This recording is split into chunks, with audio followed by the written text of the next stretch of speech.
I'm not a lawyer, but okay, y'all, we're still talking about the hearing for Fani Willis and Nathan Wade today. And now we need to get into Fani Willis herself getting on the stand. First of all, let me tell y'all, Fani's attorneys were arguing her motion to quash, which is basically them saying she shouldn't have to testify. Okay, so they're actively telling the judge Fani Willis should not be brought in here to testify. Of course, the defense attorneys are arguing that she should be brought in here to testify. So while they're making these arguments to the judge, this happens. False interrogatory, serious business for a lawyer or anybody. And then suddenly he's changing it. She files her financial declarations, same problems. We need her in here to go over all of this and to explain exactly what happened. So we would ask the court that the court allow Ms. Willis to be called and interrogated on these matters. And I would too, Your Honor. Just a moment, Ms. Willis. So, Ms. Cross, I don't know if you want to speak with Ms. Willis now. It's sounding like maybe they're withdrawing the objection to the motion. I believe the motion to... Or does Ms. Willis want to take the lead here? We'll withdraw the motion to quash Ms. Willis. Based on the... I'm ready to go. Okay, so. Y'all heard her? She came in ready to go. So she gets on the stand, and I can't even recap how her testimony went. It was intense. It was contentious. It was hilarious. It was a mess. It was everything. So I'm just going to play the clips. Just get ready for a string of clips from Fani Willis's testimony. Okay? Ms. Willis, how did you know to come into the courtroom right then?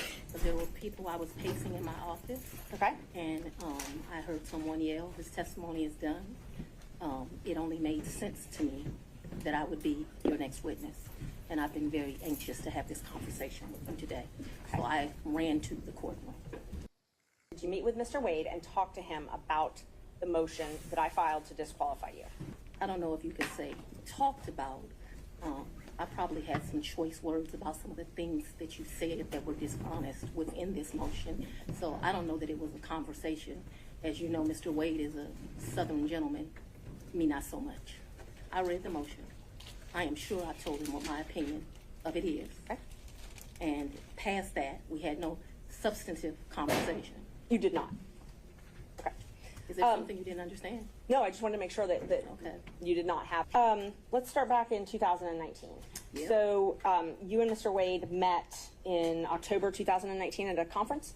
That is correct. Okay. And I think in one of your motions you tried to implicate I slept with him at that conference, which I find to be extremely offensive. I stayed at that conference. Mr. Wade was my teacher.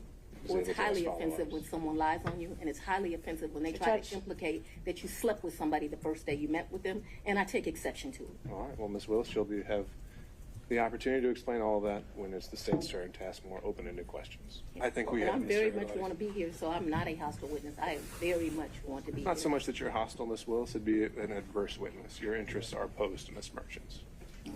Thank you. Merchant's interests are contrary to democracy, Your Honor, not to mine. After that, you started dating shortly thereafter, correct? That's a lie. That's one of your lies. Okay. Do you know Robin Yurdy? I know her as Robin Bryant. I knew her. So Robin did not go to my college. She went to the college of, I went to Howard University. She went to Morgan State. In college, we hung out a bit. After college, I lost contact with her.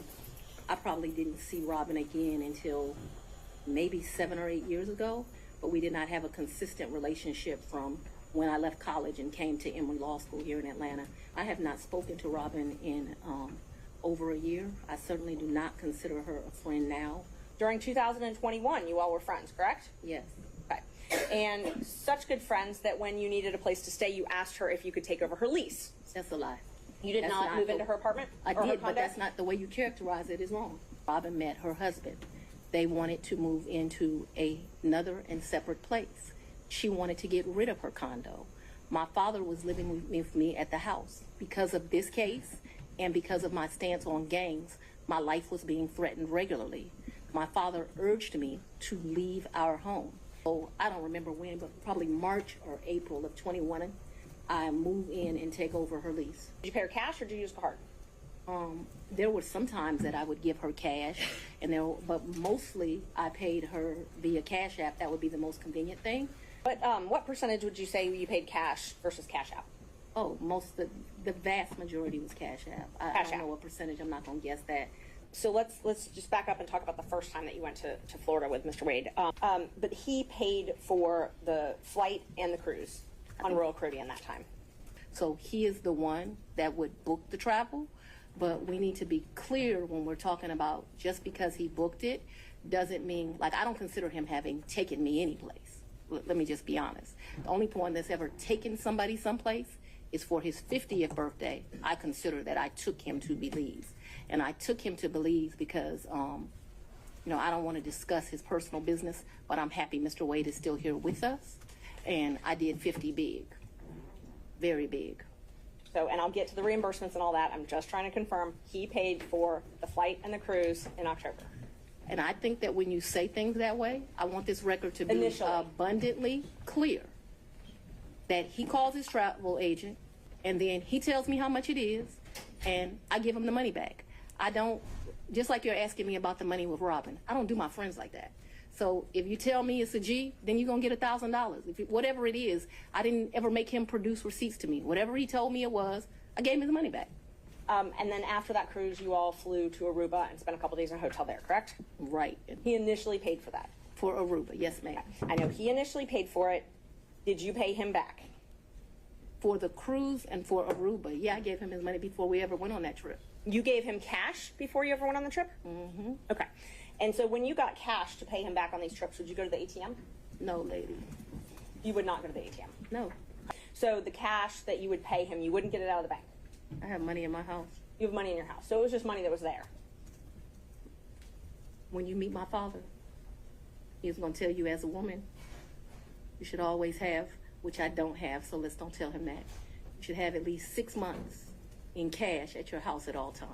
Now, I don't know why this old black man feels like that, but he does. And I always keep cash in the house.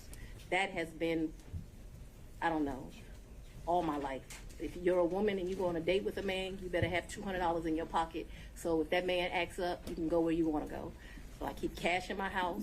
So my question was, where did that cash originally come from? If it didn't come out of the bank? Cash is fungible. I've had cash for years in my house.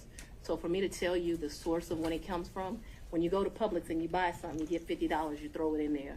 It's been my whole life. When I took out a large amount of money on my first campaign, I kept some of the cash of that.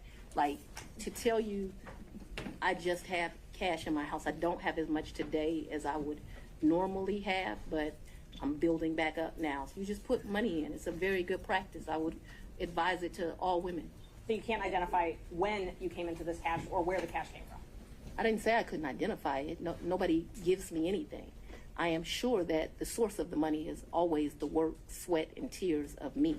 What you asked me for is, when did the money go in there? The money that you paid Mr. Wade, the cash, in October of 2022, you do not know where that money came from. I do know where it came from. It came from my sweat and tears. I have more clips of Fani. Come back for part 4.